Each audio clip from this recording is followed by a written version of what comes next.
and we'll see who's on. Okay, so we're live. Welcome to Vegan Pixie Warriors channel. If you are here, I know there's probably not many of you yet, but if you are here, let us know if you can hear us. There's no one watching at the moment, so that's not good. 0, but it's a bank holiday. Maybe you're all in the garden, enjoying the garden still, but if you are on, let us know. So there's 3 people. Just let us know if you can hear us. And then I will tell you why we're here and Gawain's big news. So can anyone hear us? Waiting for the comments. I realise there's a 10-second delay. I should probably count the 10 seconds out. Actually quite a long time when you count 10 seconds in your head. It's quite long. So let me know, just put a loud and clear in the comment section if you can. 2 people have dropped off. We've got dropped down to 1 person watching, and that's probably you, Gawain, on your phone. That is me on my phone, yeah. Oh no! Oh, my first fail of a live stream. Loud and clear. Thank you, Michael. Thank you very much. So we'll get ahead. There's only like a couple of us here, but you know, 1 person listening is more than none. So Gawain, thanks again for coming on my channel. You're no stranger to my channel now. This is probably the 3rd time I've spoken to you on it, I think. Yeah, I think it is, yeah. Yeah. And we are talking tonight about Seaspiracy and the positives and the negatives of it and the debunking that is out there. This will be an open mic night later as well. So if you want to come on and chat about it, if you've watched it and your experience. But for now, I want to concentrate on Gawain because you sent me a message saying you'd watched it and it has led you to make an important decision. So first of all, can you tell people, you know, what you thought about the film and when you watched it? It was a hard film to watch. It wasn't massively like gory, loads of like killing. There obviously was quite a lot of individuals that were being killed on there. It was quite bloody, but it wasn't like Dominion. And a lot of the facts on there and stuff, I and other activists already know these things because we're used to advocating and we researched in these areas. But seeing it all put together and seeing them going through the process, starting off with the plastic straws thing, and then going up through, that was just really difficult to watch. And I actually had to take a couple of breaks where I went and made a cup of tea. But I found it really difficult to watch. I'm not going to lie. Yeah, I did as well. And again, there was a lot of stuff that I knew already from advocating on the streets. And I think that fish and sea life get forgotten a lot when you're out on the streets. You just think about the farm, you know, the land animals, not so much what happens in the oceans. And there was a lot that I was aware of that whole, you know, the area of the ocean that's just filled with plastic and rubbish. And I've been aware of that for a long time before I was even vegan. So Trash Carcass didn't realize that you had so much hair. Yeah, it's all falling out because I'm vegan, obviously. Oh, obviously. Well, mine's all falling out. Look, I've got bald patches on the side of my head. Yeah. Thanks, Muddy Paws. It was red, but it stayed red for like a day and then it went pink. I'm not a massive fan of pink. No offense, Trash Carcass, because I know you do. So you sent a message to us afterwards. You watched it, and what was it? What was watching? You know, the film. I actually recorded that halfway through. I just had enough, and I was like, "That's it. I'm taking the pledge. That's it. I'm done. I can't sit with people that are gonna contribute to this knowingly, and everybody in my life I've given information to. So for me, there's no excuse. There's no ignorance involved. I've given people the information that they need. So I just can't do it. And I haven't officially signed up on the website yet. That's something I'm going to do. But this is a decision I'm making, and it's I haven't eaten with anybody consuming animals or their secretions for a long time. I can remember the last time it happened and I had to walk out. I just struggled with it, and that was about 8 months ago.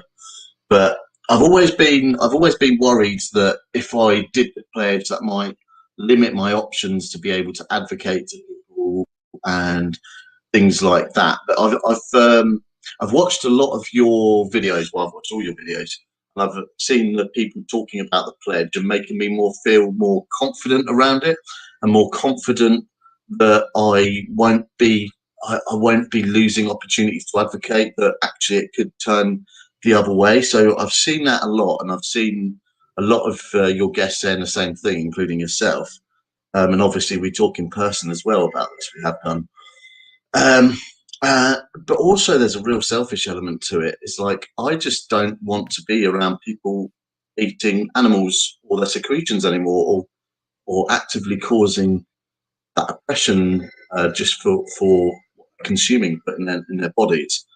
So there's a mixture of selfish reasons, because that meal where I went to, it was a work thing, and then we were doing it at a cafe, and everybody was eating animals. And I actually walked out. I couldn't do it. I was just too much. I had to take a break. I went off for 20 minutes and then came back when it was done. I don't want to be in that situation anymore.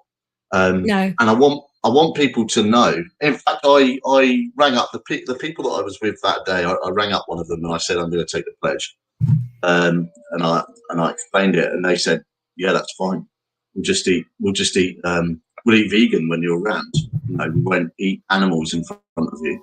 So I think it's a common misconception as well. Like when you say the Liberation Pledge, and I had this misconception before I took the pledge, that I was going to be excluding myself. I'd no longer be part of family events. I'd no longer eat out with friends anymore. And that's not the case. You do still eat with friends and family. You just ask them to eat vegan. We had a barbecue yesterday with my mum, my mother-in-law, and my husband's uncle. And we had a 100% vegan barbecue, and none of them were vegans. It was only me and my husband, and they all ate all the food. They loved it. We went all out. We had Beyond burgers, Beyond sausages. We had corn, and then we had another barbecue today because we had leftover food, and we had two friends over. It was freezing, mind. It wasn't as nice as yesterday. And we did the same thing, 100% vegan barbecue, and it was lovely. It doesn't mean that you're excluding yourself. And for me, it doesn't mean that you're not missing out on those conversations. You still have those conversations. And you will find that.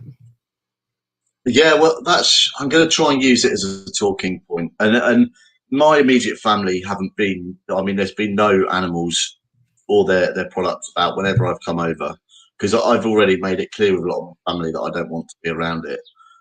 So that they're already respecting that. So pretty much living the pledge anyway. I want to make it something that I can do officially and use to advocate as well, and use to say to people, look, I'm doing this. Barbecue. I had a cheeky barbecue yesterday as well with UK vegan family, which was absolutely banging. And I had my boy there and their lovely boy as well. And it was really enjoyable. We had really dirty burgers and sausages, and it was really great. Yeah, we had pulled pork as well, like a vegan pulled pork on our burger today. It was really nice. And then I put it on top of the burger, and everyone was like, oh, yeah, good idea. And I was like, well, yeah.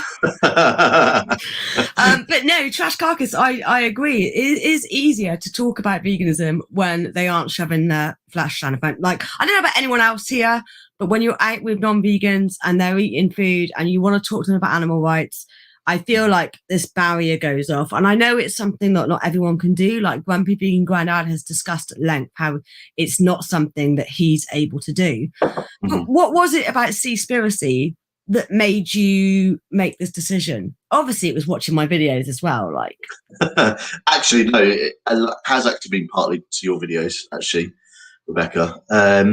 But I've just had enough. I've just had enough, and like, I don't know if we're going to be able to survive on this planet. I don't know if we're going to turn it around in time.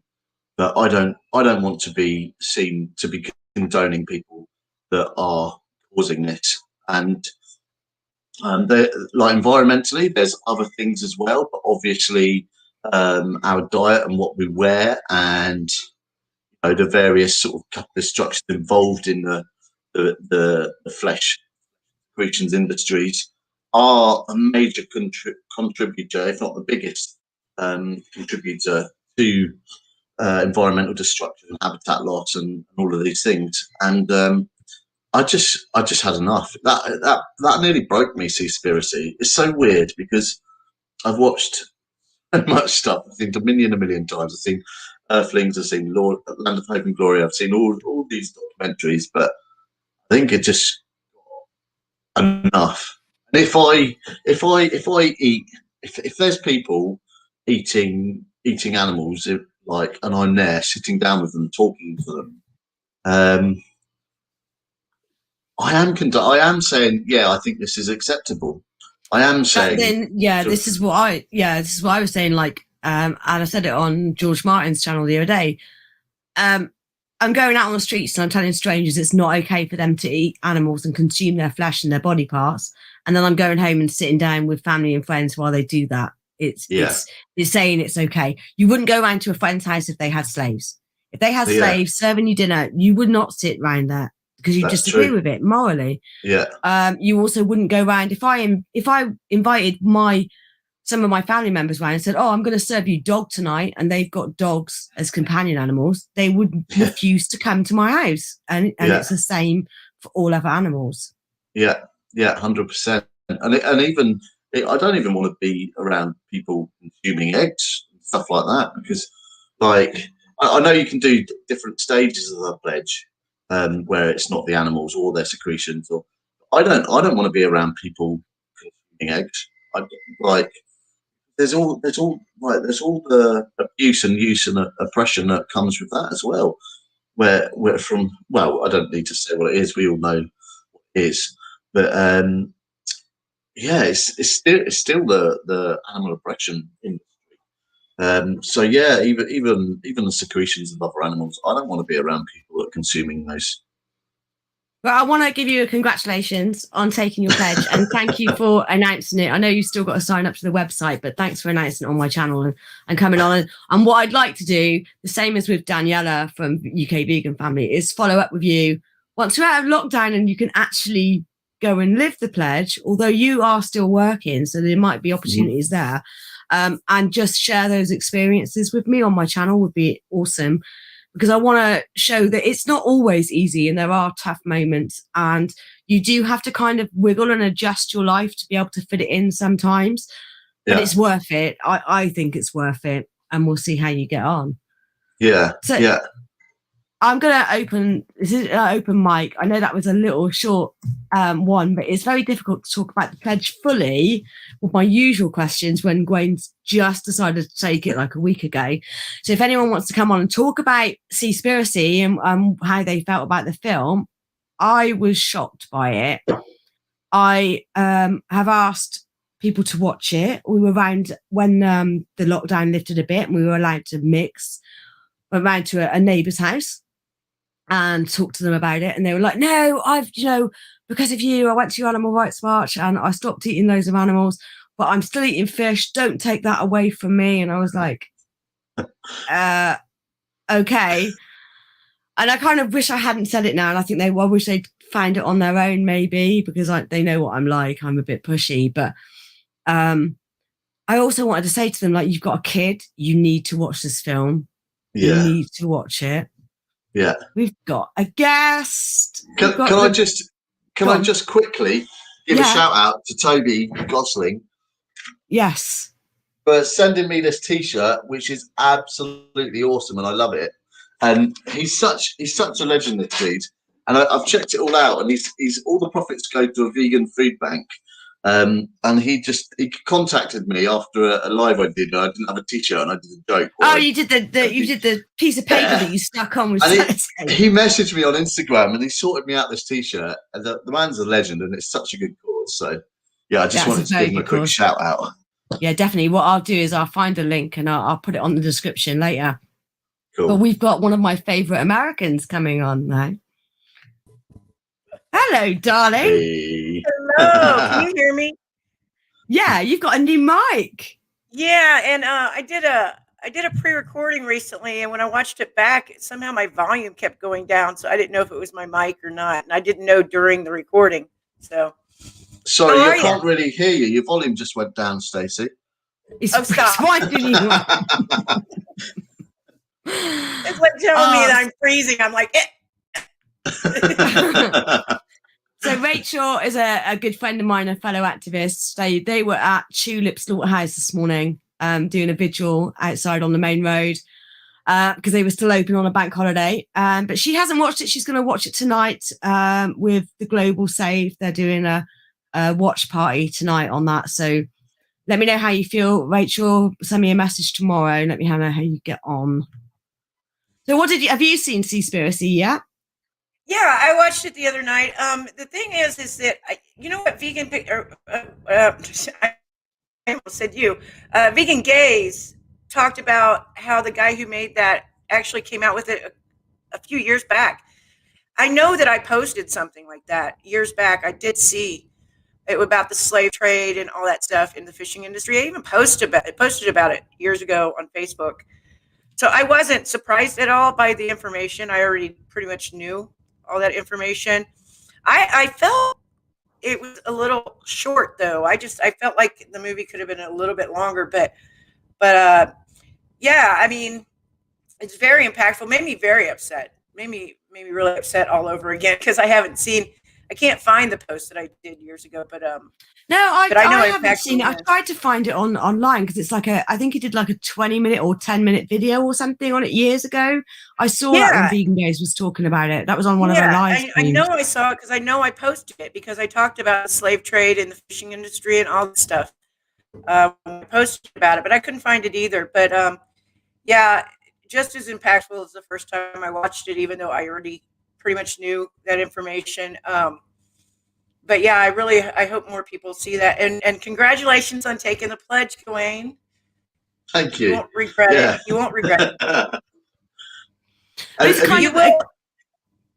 I'm sorry. I was just going to say you will find people are going to be actually more supportive than you think. You know, people think it can't be with family and friends, but now what was the use of being with family and friends when I was miserable? You know what I mean? So now they get to try vegan food and and see that it's actually good.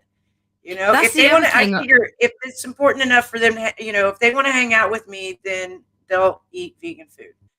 Yeah. And the final veganizing moment for me was over a vegan burger whilst I was eating a vegan burger with a vegan. It wasn't whilst I was consuming animals. Yeah, because it's like Rebecca said, people put up a shield. They don't want to hear about it because they're going to feel doubly guilty. They can be more open to talking about it if they're eating vegan food. But if they're like shoving down a steak, they're going to totally block you out. Like, I don't want to talk about it right now. Don't make me feel guilty while I'm putting this in my face. You know what I mean? Yeah. So totally. I find it, people think you're not going to have that conversation. I think it's easier to have that conversation. I agree. I think it's easier. It's less tense when that happens, and they tend to ask the questions rather than, you. They're less defensive. Yeah. And then the other thing that every reason people don't take the pledge is they say, oh, they're not going to get to try our food. They can see your food. It's like, well, why not them have their own plate of vegan food that they can eat? So they don't have to they don't have to take my delicious food that I want for myself, as you can see from my belly, but they can have their own plate of vegan food. Definitely. Yeah, it's like, just they could come to your vegan barbecue and see how great it is. I had a great vegan barbecue years ago. We made like seitan ribs, and I mean, pretty much anything that you would eat, as a non-vegan, except it was vegan, And then people get to see, everybody gets to bring, their own dish and show off their cooking and whatever, and they actually get to contribute, and then, sometimes they can be surprised at how many dishes they actually make that are vegan already, or how easy it is to veganize it, Yeah, definitely. Anything you can do, I can do vegan. But yeah, Vegan Mooncat says he feels he needs fancier hair after watching. Put one of your wigs on, Vegan Mooncat. Yeah, he's got all the wigs. I feel like I need to get a wig collection when I watch him. There's been some great stuff that's come out recently because of it. Like, there's loads of celebrities saying that they're going to stop eating fish. I mean, obviously we want them to go vegan, but it has had a massive impact. And there's a supermarket chain in Hong Kong, of all places. There's a supermarket chain in Hong Kong that have said once their stocks are gone, that's it. They're not selling any more fish at all in their supermarket. Wow. I know, amazing, right? And not only that, but a donation. They're going to put a percentage of the profits. They're going to donate to the Sea Shepherd Foundation as well. Wow, so, that's super I didn't hear about that. That's amazing. That is especially amazing, in Hong Kong. I mean, that's like you would look at it as like that's like the mafia over there, the seafood industry. Well, most of the film was kind of like based around Hong Kong and that area, and so that was amazing. Michael, you are welcome. We're going to have a massive, like, huge barbecue at some point. Huge! I can't wait. You know, big vegan barbecue. Take a trip to Bristol. You're gonna have to get a flight to Bristol for the barbecue stays. My husband does a mean barbecue, like mean. We've got to get rid of. Well, he wants to get rid of it, but I said should keep it and veganize it. But we've got a massive smoker from where we used to be meat talked about it eaters. before. I bought a smoker too, and I told the guy that I was gonna. He was like a hunter. He used to use it to make briskets and stuff, or jerky or whatever. And I outreached him when I was buying it from him in a parking lot off of a Facebook marketplace. I met him in a parking lot to buy a smoker. And when he found out I was vegan, he was like, "What are you going to smoke in that?" You know, he couldn't imagine. Tofu? And I was like, "Oh, seitan, tofu." And that's when I started outreaching him about it. He was like really interested. I gave him an AV card. We've got like 2 or 3 vegan barbecue books as well in the kitchen. So, stupid vegan. Yeah, no. I've got people that say I don't like any vegan foods, and I'm like, what? You don't like carrots? You don't like mushrooms? Yeah, you don't like potatoes? Never ate an apple? Never ate an apple or a banana or anything. Like apples. But there's been vegan. some. Yeah. Why is she called stupid vegan? Because I'm looking at some of I don't know, because she's actually really, really intelligent. She's not stupid at all. Don't take that away from me. This is what you were talking about earlier. Don't take that away from me. Yeah, with my family, my friends over the road. Doing the right thing, how can you take away from them? That's quite yeah. That's not a stupid comment. No, that's a really good comment. She's not. I hate calling her stupid vegan as well. I'm like, I can't actually call you that. Anyone going to? I'm going to Vegan Camp Out. I've had my tickets since 2019 because I had my tickets for last year's Camp Out that was cancelled. So I've had tickets for ages. And are you flying over, Stacey? Can you fly over? Are they having that this year? Yeah, in August at the moment. Yes, are they? It's going ahead. I'm not going to be able to go. I haven't had a vacation in almost 2 years. I got to get to Mexico this year. And that'll be my only vacation. I'm only allowed. Why would you go to sunny Mexico when you could come and get rained on in a muddy field? It only rained a little bit in 2019. We love the rain. We're British. Don't take the rain away. 40-year-old vegan. Yeah, go and subscribe to Stupid Vegan's channel. It's not stupid. Oh, I didn't realise she had a channel. Yeah, she's got a channel. I'll find a link and put it in. But with regards to that news about the supermarket in Hong Kong, that's just fantastic. I love it. And then what was I going to say as well? So there's been people trying to debunk it. Have you seen any of the debunking things that have come out? Is this the ones that... You go ahead. No, go ahead. All right. Is this the debunking that came out before the film was out, or after the film was out? I think before and after.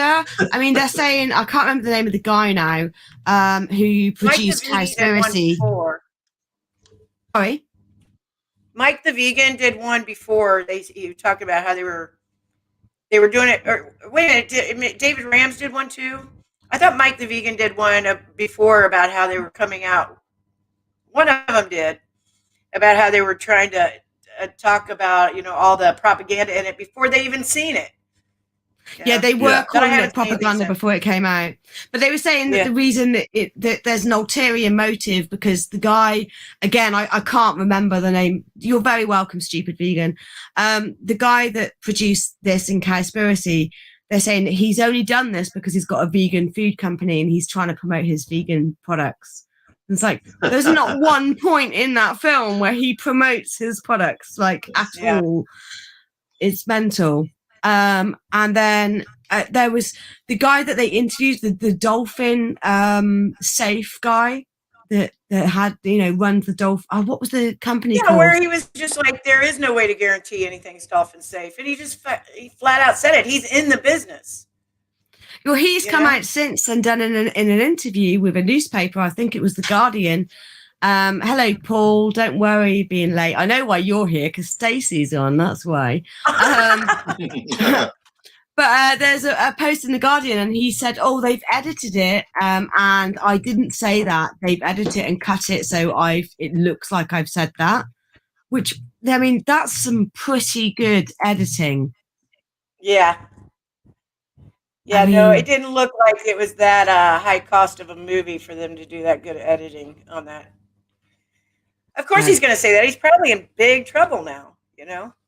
Yeah, huge. I mean, that was shocking. That why are you still putting that stamp on then if you can't guarantee?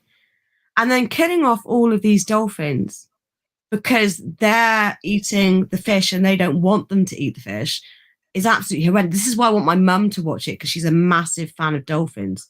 But I know she won't. She won't. I mean, saying it's edited is all very well, but they've got the raw footage of the whole uninterrupted interview, so that's easily countered, that debunking. Yeah. I mean, just look at just like what they do with fish farms in the middle of the ocean, and all the antibiotics and stuff, and all the pollution that comes from those. It spreads out into the ocean. Yeah. So it's like if they're giving these antibiotics and stuff like this to those fish. That's there's no way of keeping that from filtering into the rest of the ocean where even if you're getting wild caught fish, you can't guarantee they haven't had some of those antibiotics or whatever, medicines or whatever they're feeding them, is not polluting the rest of the ocean. So people even going, well, I only, wild caught and, I don't want antibiotics and all that stuff in my food. They're probably still getting it. It's polluting the whole oceans. Right, guys, I've pinned the link because I've worked out how to do it now. So if you want to come on and talk about Seaspiracy with us, then come on. But yeah, it's absolutely awful. And I think it should have come out years ago. I mean, it's so funny because I always said I could be pescatarian. Always. Yeah. Easily. I could give up everything else, but I couldn't give up like squid and sea bass and monkfish. I was a big fish eater, huge. Yeah. But, the fact that we're told, as women, if we're pregnant, we're to not eat fish and not eat shellfish and seafood. So surely that's an indicator that it's poisonous to us and not good for us, right? Yeah. Years before, a couple years before I started, down the path to going vegan, I actually spent $300 on sushi. It's easily done. Wow. Yeah, it's like. Yeah. I mean, me and my friend used to go to Go Sushi. What's that? Me and my friend used to go to Go Sushi. Is it Go Sushi? What's it called? Yo Sushi, sorry. And on they'd have Blue Mondays or they'd have like all you can eat Sunday. And we just like ate so many of their dishes and like totted it up. I think we did like 80 quid's worth of bloody fish for like for 10 pounds. Well, it was like I was living up in the middle of nowhere, and I went on vacation to go down and see my friends in Atlanta, and we went to a sushi place, and I just went nuts, and I'd been like going nowhere and saving my money, so I went ahead and I spent like $300 on sushi. It was awful. I look back on it now, and I'm like, what the hell was I doing? Well, the good news is you can still go and waste loads of money at Yo Sushi on vegan sushi. So I was thinking of going. I was thinking of going to Yo Sushi again and having obviously the vegan stuff, but when the fish comes by, just putting stickers on it. Just like just a barcode sticker, just like a thin barcode sticker, on the dish, and then put it back on, and then maybe people will check the barcode scanner and have a look. But I agree, vegan Met Cod Bod. Vegans should watch it as well because there's so much in there that I wasn't even aware of. I thought I knew it all, and I did. I'm quite comfortable to say that I knew probably 50-60% of what they were talking about, but there was a vast amount of information that I didn't know, like the nets and how the size of what was it, a cathedral or something, when they were saying when they dragged the nets along the bottom of the ocean, and oh my God, it's horrendous. I think about the trawling, I didn't realise the extent of I didn't really think about it. Line caught fishes. And I didn't realise the extent. I mean, these things go for like miles with so many, and they leave them in there for what, 4 hours or something. So some of them literally drown on the hook. They're on the hook and they die on the hook. So when they come out, they're dead. And then some survive. And then obviously, we know what happens to them when they survive. They get crushed under just so many fish in the nets. I mean, what a horrible way to die. Come on, 40-year-old vegan, come and let us know. Share some information, because I'm not an expert on it, and I wish I was. I've grown up by the sea because my parents are from like the south coast of Wales. I lived on the south coast of the UK for a long time. So the link is posted, pinned at the top. So come on, and you're welcome to come on and talk. It'd be nice to talk to you anyway. I've not actually spoken to you properly yet. But yeah, what happens to the whales and the dolphins and the sharks? I mean, I'm a massive shark fan. I always have been. Like, love sharks. I think they're absolutely stunning animals. Stunning. Oh, vegan moon cat. No, I do have pigtails in my hair, so you know. He does actually have pigtails. And tell them why you've got pigtails. Oh, because my boy wanted pigtails this morning. So, and I'm really bored of like people constantly sort of try to gender stereotype him, like from telling him he can't have pink shoes when it's like the person serving us in the shop. So I just had pigtails as well. Yeah. Oh, that's nice. That's nice that you supported him like that. Yeah. Well, it's just an excuse really to wear pigtails, and I'll just tell everyone it's because of my boy. Agreed, stupid vegan, and you're free to come on as well. You don't have to show your face if you don't want to. We're just gonna shoot and talk about how what's this? What did Vegan Mooncat say? I've not watched it yet. I'm struggling to. I think it's for me. The whole film wasn't so much animal cruelty. I don't remember seeing much animal cruelty in there. I mean, there was obviously with the sharks and the dolphins and things like that. It was more I feel like they hit heavier on the environmental impact than they did about the animal cruelty. I don't know about you guys. And on the human slavery and stuff like that. It just stuff that people didn't expect to hear. I think. Yeah, there was definitely animal cruelty in it, but there's some really horrendous. Yeah, there's some really horrendous scenes at the beginning and at the end of like the mass slaughter of loads of individuals.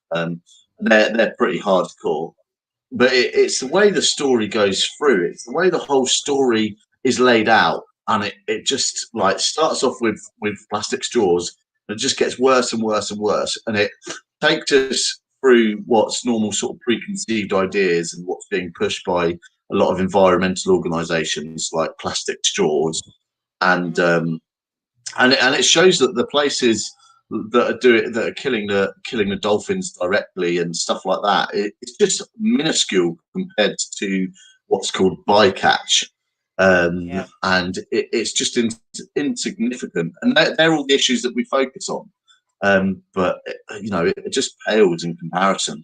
Yeah, it's worth watching just for the sheer amount of information that you get from it. Yeah. Yeah. I'm wondering if you could watch it as a podcast. I don't think it would be as effective without the visual impact as well. But if you can't stand looking at it, I know that the UK vegan families they spoke to you about it, Gawain, and they kind of don't want to watch it at the moment because they said it'll make them angry. And do you know what? It made me angry. I mean, my like for human beings, my like for human beings has definitely deteriorated since I've been vegan. I actually can't stand them. I didn't like them much before, but now I'm like, oh God. I know what you mean. I mean, if you're vegan and you're an activist, then you're probably like, there's more chance that I'm going to like you unless you turn out to be a complete dick.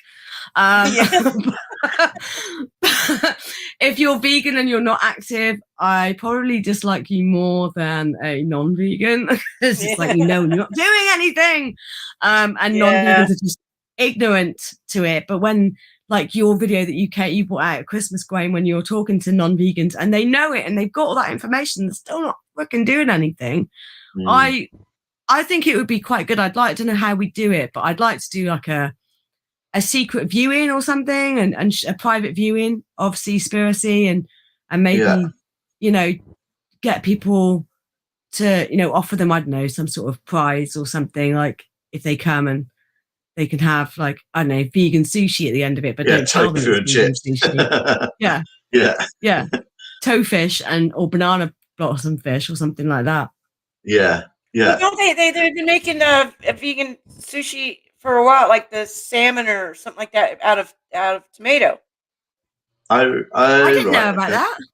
Yeah, they've been doing that for a while. And I think there's a company that's coming out with it, like on a grander scale now. But yeah, they've been talking about that for years. Because I haven't had a chance to try it though. Yeah. Well, the fish was the one thing I struggled with for ages. And I remember going into work. I think I'd been vegan for about 6 months or something. And I went into work and I was like, really craving salmon at the moment. Really craving it. And I walked into the canteen and I was like, what is that smell? It is disgusting. Someone was eating salmon. I didn't like the smell of it. They've been making like carrot locks for a while. I haven't done carrot locks either. I want to do that. I think we were thinking of doing it at Christmas, but we didn't do it in the end. Well, I haven't tried it mainly because I was never a fan of lox before I was vegan, but we have the scallops as well, the king oyster mushrooms. Oh yeah, the scallops. Oh my god, that's so good.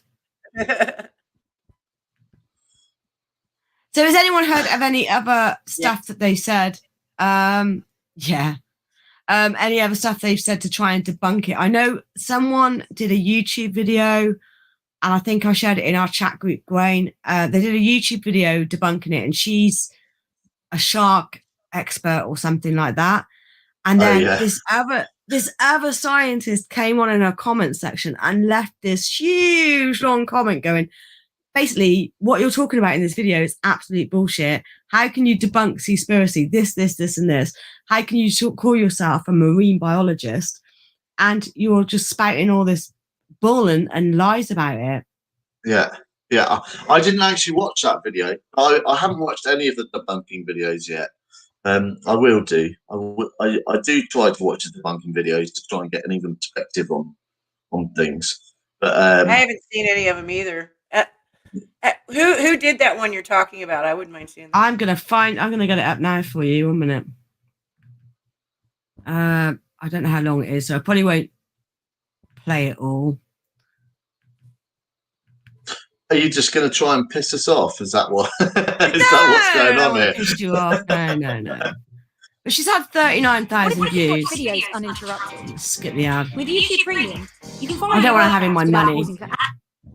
Okay, so the first and truth is probably the easiest to debunk, and that is that we will have no more fish in our oceans by 2048. This is some research that he quotes in the Seaspiracy documentary. And I'm here to tell you that this is not true, okay? I need you to take this number, throw it out of your brain, and just forget you ever heard of it. So we're getting an echo. Back in 2006, some scientists... Oh, wait a minute. I know why you're getting an echo, because it's going through my mic. A research paper, and there was a lot of really cool other information within this research paper, but one of the things they did was that they modeled the historical declines in fish abundance, and they modeled it into the future, and the model spits out that by the year 2048 there would be no more fish in the ocean. Okay, but this is the beauty of the scientific process. These scientists published their paper, a whole bunch of other scientists had a look at it, and they said, hang on, this isn't right. You're assuming a whole bunch of stuff in this model that isn't true. They published some research on it, and the original authors of the paper then actually retracted their paper and they said, okay, hang on, you guys are right. We were wrong. This model is incorrect. So even the authors who put that number out there no longer stand behind that number. I think you would be hard pressed. I think it would be impossible to find a scientist who still believes that there will be no more fish in the ocean by 2048. Okay. As I said at the beginning, I'm not saying the oceans are not in trouble. There are a lot of species whose numbers are still declining, who are still in a lot of trouble, but she has time-stamped it, so rather than watching, let's have a little look. But there's this guy who's commented, and it is an essay. Where is it? She probably deleted it. She probably did delete it. It's huge. Where is it?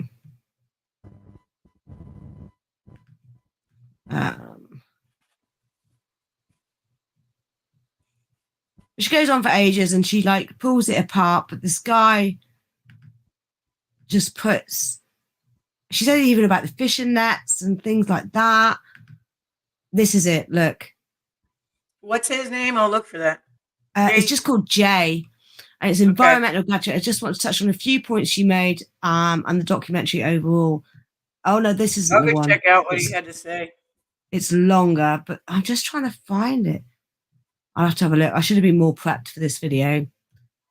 But she just goes on, and she's just obviously not happy. The audio is weird. Is it okay again now, Vegan Metcod? I think that was done at the beginning. Oh, done on that video. Yeah. So yeah, she goes on. There's loads of videos out there, and there's loads of newspapers jumping on it. But there was an article in the Independent that my husband sent me, and it's by this vegan activist I haven't heard of before, and he's written lots of stuff in the Independent. He's a really good journalist by all accounts, and he said if you're giving up fish because of watching Seaspiracy and for the environment, then you didn't get it and you're not vegan. But his name was, let's have a look. I've forgotten his name. Chris Nuki, has it gone? Burden. Oh no, Chaz Nuki Burden. I've never heard of him before. Have you guys heard of him? He's massive on Twitter, and he's written a fantastic article. So go in plant-based because you realize it will benefit only you. Is not veganism. You miss the point, which is a great line. Hello, Satan Inside. Welcome. And then Muddy Paws. I was hoping Seaspiracy might get my husband to stop eating sea animals, but sadly, no. It's the last thing he's hanging on to. I'm really sorry to hear that, Muddy Paws. So what did he? I'd be interested to say what he did. He watch the whole film, or did he have any opinion on it? Are you happy to come on and talk about it? You can hide your screen so we can't see you. And I'd love to see Muddy Paws. I'd love to see Muddy Paws. I'd love to see Muddy Paws as well. But the link is pinned at the top of the post, top of the comments. If you want to come on and talk about it, but I'd be interested to see what he said about it. And who is this I missed? Oh, it's that video that I was showing earlier. Is what's her name again? She's debunking the film, and she's called Telly's Marine Tales is what she's called. And she's a marine biologist. But I can't, there was someone else that commented on it, and it was a huge comment. There's lots of comments on there now, so it's probably lost in the ether. And there's another comment here going, I think if you're really a marine biologist, you should have given him more respect for the work he's done. Even if facts aren't 100%, I'm sure you could give feedback in a more respectful way. So obviously her videos peed off a few people. It's got like 1,000 dislikes and 1,000 thumbs ups. But is anyone else? Go on. Go ahead. 1,000 thumbs up is just people that are completely, probably haven't even watched the film, and just trying to justify their own eating habits. Oh, so you've heard of the what was I saying, journalist that I spoke? Of course you have, Paul. Of course you have. Oh, she's not going to come on. She's like, never going to happen. No. Oh, mate. One day I'd be we'll get you. interested though. Yeah, we'll get you one day, Muddy Paws. But have you heard of any other debunking? Have you got any non-vegan friends that have watched it yet? No, I'm actually. I need to share a post about it on my page. I haven't done a lot of social media in the last week or so, or since it came out. Sorry about that. What about you, Gawain? Have you got anyone that's watched it? Yeah, I got some friends to watch it, and they're giving up eating seafood. Seafood, I don't Amazing. know, like sea animals. Yeah, they're just going. No, we're not eating sea animals anymore. And what did they say about it? How did they feel? What was their reaction when they spoke to you? They thought it was horrible. They're quite big. They'd already stopped eating tuna fishes because they watched something called Tuna Men, and they're quite into. They were sort of quite into the Sea Shepherd stuff. They love dolphins and things like that. So it's that cognitive business, but they're beautiful, lovely people. Speciesism again, isn't it? Yeah. But they're really lovely people. So they watch this, they're just going, we can't eat sea life anymore. So that's a stepping stone. I'll take anything I can get, to be honest. Nowadays, I just don't think anybody really cares. I'm so downtrodden by it all. I know this is how I feel. We've got someone else wanting to join the stream, and I've not met them before. I think I saw them on another stream before on someone else's. It's Jose. Hello. Yay. I love your top. That's awesome. Hello, mate. Thank you. Nice. I'm good. How are you? It's nice to meet you. I think I saw you. I think you were on. Were you on Grumpy's. UK Vegan Families? Grumpy's stream. Yeah. You're the guy doing the really cool dancing and stuff over cars and things like that. Yeah. And have you seen Seaspiracy yet, Jose?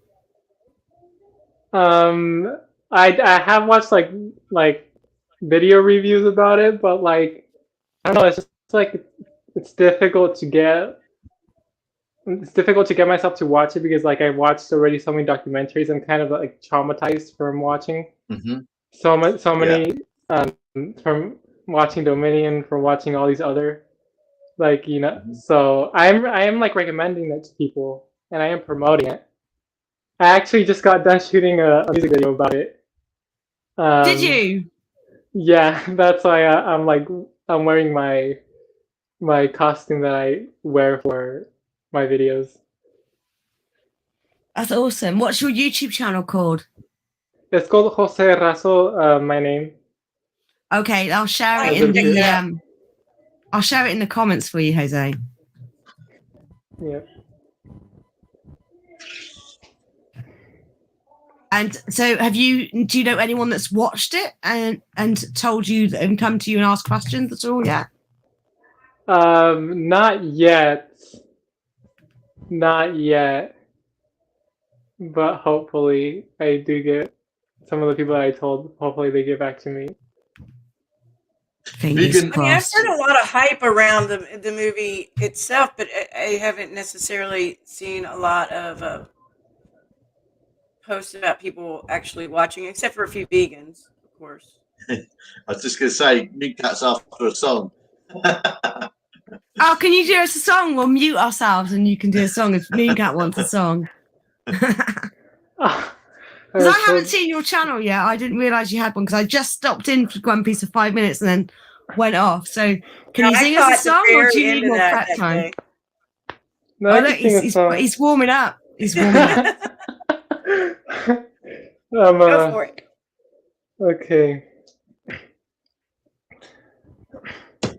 Vaga luna che in argenti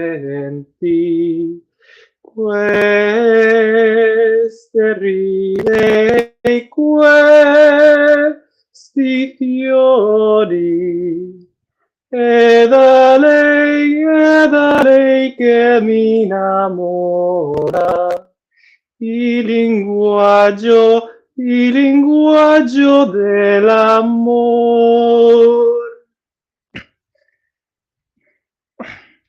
Right, I'll unmute everyone. That was lovely. Yeah, man. What a beautiful That's really voice. good.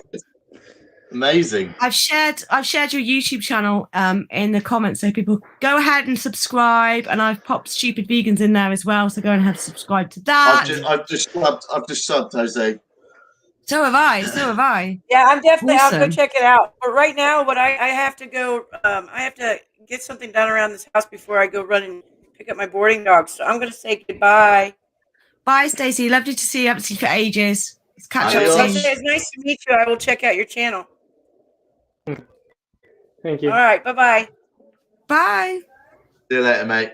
Bye. I see Level Joy's just come on the stream. Hey Joy, how you doing? Oh, hello, Level Joy. If Hi, you want to Level come Joy. on and talk, if anyone wants to come on and talk about Seaspiracy and any debunking that they've heard or anything like that, then please click on the link at the top there. It's the pinned post, which I've worked out how to do after live streaming since September last year. Didn't take me that long. But Level Joy did an awesome video that she did the other day with regards to Animals First on the 2nd. Oh, it was so good. I don't know if you've seen that. I don't know if you put it on your TikTok, Level Joy, but that was stunning. So check that out.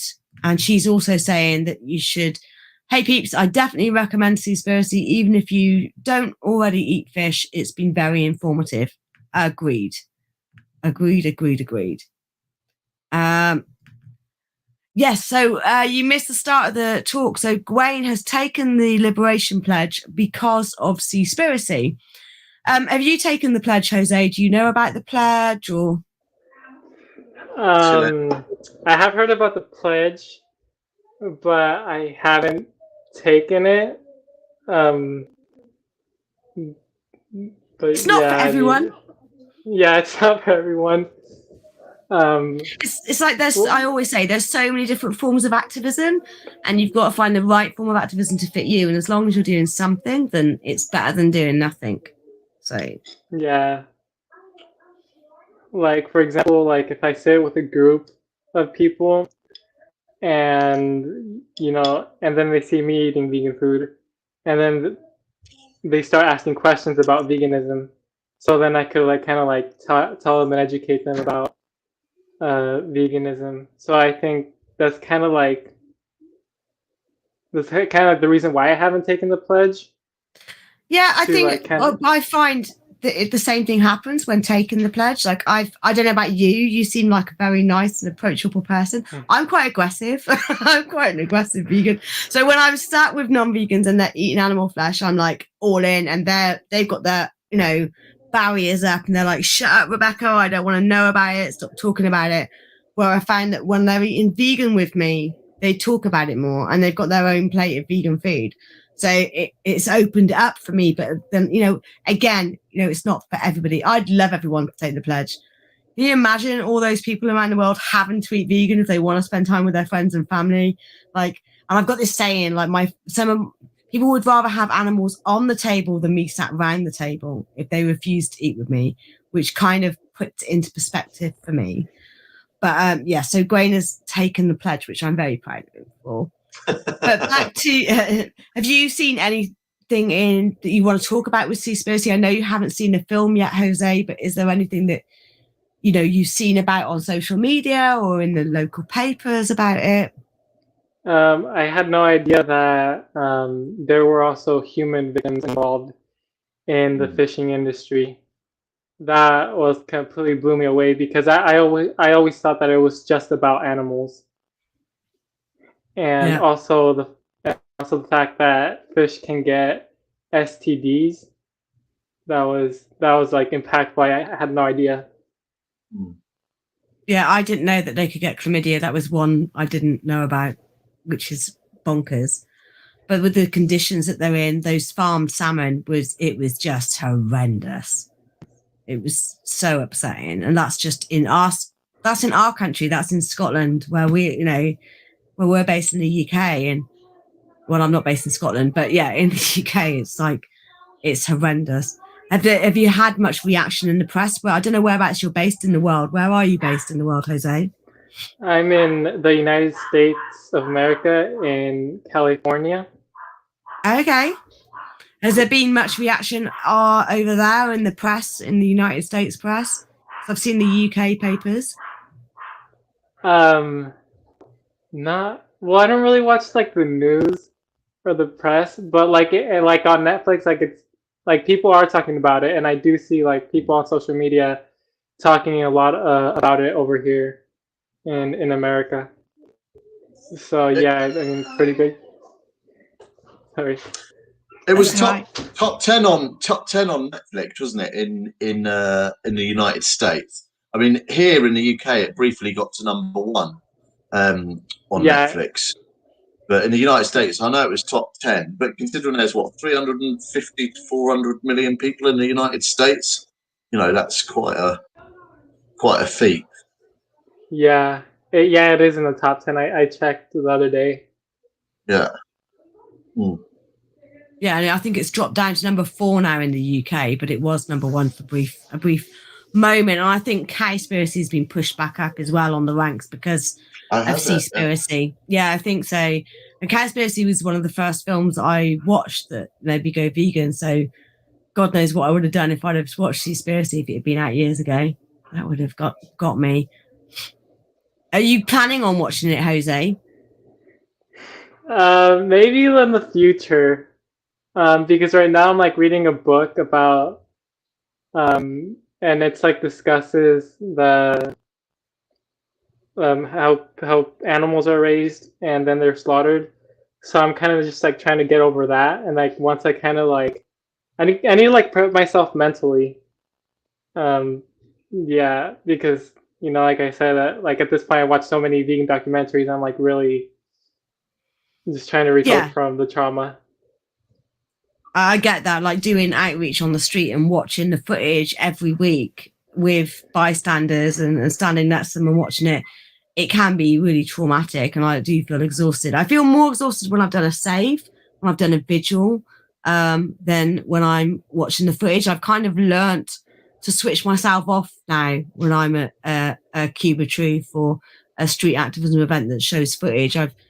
For the first few months, I really struggled, and there will be moments when I just walk away, and I have to have 5 minutes away just to compose myself before I go back in, because it's horrible watching that over and over again. So I get that, Jose, and you're right to protect yourself. I mean, I think Roger Yates is the one that says, like, why would vegans watch this? Why would they put themselves through that all the time? But I do think that footage needs to be shared with people.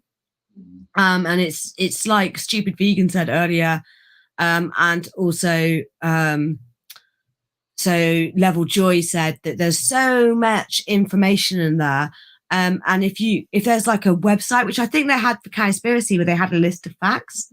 So even if you can't watch it, if you can go to the website and have a look through the list of facts on there, Jose, and put them in your mind when you finish reading your book, obviously, it would be really helpful. Because I said at the start of the stream, I think we're missing out. I think fish get left out a lot. So yeah, because they're less like humans, right? So it's like a form of speciesism. It seems to be harder for humans to connect to fishes and the individuals in the sea, apart from dolphins and whales. Well, it's speciesism and turtles and things. So unless it's a clownfish, and they'll probably make the connection with the clownfish because of Finding Nemo and stuff. Yeah. But yeah, no, you're right. I remember as a kid, like, because where my family lived, we did a lot of crabbing, and they used to get lobsters fresh, and I remember going, "What, the lobster's going to scream when we put them into the pot?" And I didn't like the sound of that at all. And there was a video I saw recently. It was I found it really traumatic, actually. I think it was on Instagram, and it was a crayfish on the edge of a saucepan of boiling water, and it was clinging onto the side of the saucepan because it didn't want to go in. And that was just like, oh my God, that was really traumatic. I remember, like, well, there's the fishing, obviously, and and sometimes you use like live fish as bait for another fish. And I remember going and collecting crayfish and bringing them back in a bucket, and you know, I remember them escaping, and then my fiance at the time, like finding one in the bedroom and screaming stuff. And I found it all very hilarious, you know, and looked back that sort of mentality with a bit of shame, really. But it's funny, isn't it, when you look back at who you used to be before you were vegan? Oh God, yeah, yeah, that was horrendous. I was the meat eater that I hate. I mean, you were a hunter, Gawain. Yeah, I've done horrendous things to animals, and I just remember that crayfish thing then when you were talking about that. But I just had no, and I used to think I respected animals as well. I genuinely thought I respected animals more than anybody else because I would go out and kill animals myself, and that showed respect. That was literally my mentality. So I understand when people have got that mentality because I was there. I used to be that person, but honestly, there's just no respect at all. But yeah, I've fished Jose, loads. And have you ever fished before, Jose? Before you were vegan, did you do any fishing or no? No. How long have you been vegan? 6 years. 6 years. And you're young, right? What are you, like 20, 21? You look really young. I'm 21. I'm quite good at the age. 21, like, yeah. Well, happy belated birthday. That's great, being vegan for 6 years. So are you still living at home as well? Do your family, were they supportive about it? Yeah, I still live at home, and my family is supportive about it, even though they're not vegan, unfortunately. But yeah. Yet. That's good. Yet. Yeah. You should sit down and watch Seaspiracy with your family. There's a tip.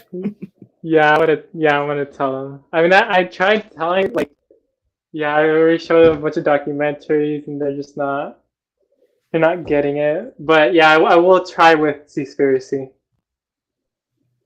Oh, stupid vegan. I used to be the same.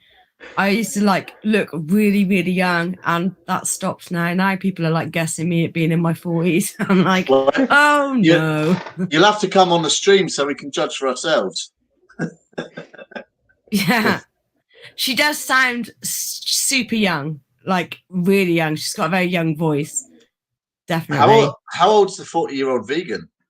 I think the 40-year-old vegan's just over 40 now. I think 40-year-old vegan's 41 or 42. And they're closer to my age than 40. Does he change it every year? Does he change the name of his YouTube channel every year? I don't know. I wish he'd come on there. I'm going to have to get him on and talk about what you mentioned earlier with regards, because he seems to have a lot of knowledge. Oh, here we go. We've got another guest. Oh my God. This woman's voice is, we've got two beautiful singers on the stream now. Hello. Hello, Level Joy. Hi, Level Joy. Hey. Can you hear me properly? Because I had some Duet. Oh yeah, we might actually be working on something like that. Excuse my hastily put together outfit. I literally just came crawling out of the woods. So what were you doing in the woods? Were you foraging? No, I was hiking. Yeah, no, I had the whole Easter weekend I went hiking with my friends. Nice. With 2 friends. Don't worry, I maintain social distancing. Well, I don't know what the laws are like there, so you're probably fine. Mm-hmm. So no, it was within the rules. The 40-year-old vegan is 43. Mark the date. May 25th. On May 25th. I shall send you a card.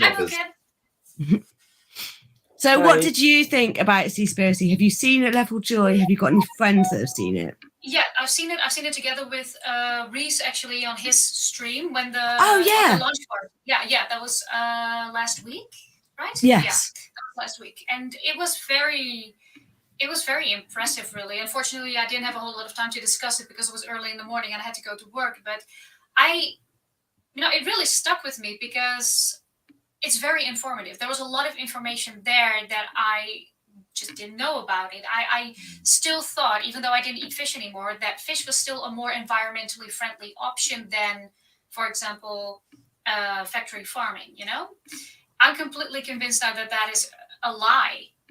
Like it's just simply not true. We just have these massive, well, they show it in the documentary, these massive centrifuges basically full of fish, and it looks absolutely disgusting. It's full of crap and full of, these sick parasite-infested fish. Yeah, just as bad as factory farming. They're just literally wallowing in their own shit and feces. Yeah. It's disgusting. I just don't understand how you could do that to any innocent being at all. Didn't exactly make me hungry, no. No, it doesn't make me hungry at all. Definitely, I've stopped craving for seafood now, 100%. Yeah, me too. That's how I felt about it. Sometimes I thought like, I'd still kind of crave this or that fish, because in my country, fish is a really common dish. But that's just, I'm done with that. I'm like, no, thank you. I'm good. So what's the reaction been like in your home country to the film? Has there been much in the press again for that, or? Not really. I haven't seen much about it, to be honest. Well, I do try to be on the lookout for it, but other than mostly foreign media, mostly American and, UK media, they do cover it, but I haven't seen much Dutch media on it, to be honest.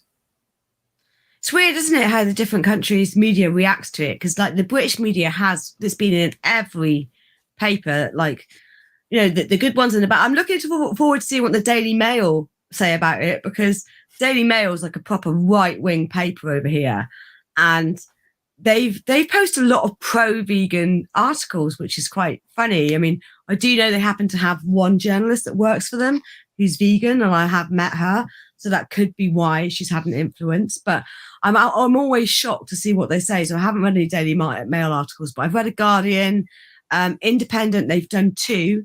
The one I talked about earlier with a vegan journalist that works for them, and then I did like a very anti, debunking one, and the guy again that worked for the dolphin place saying, he'd been taken out of context in the film. So, like, how had he been taken out of context? Let me just try and find it. 1 minute.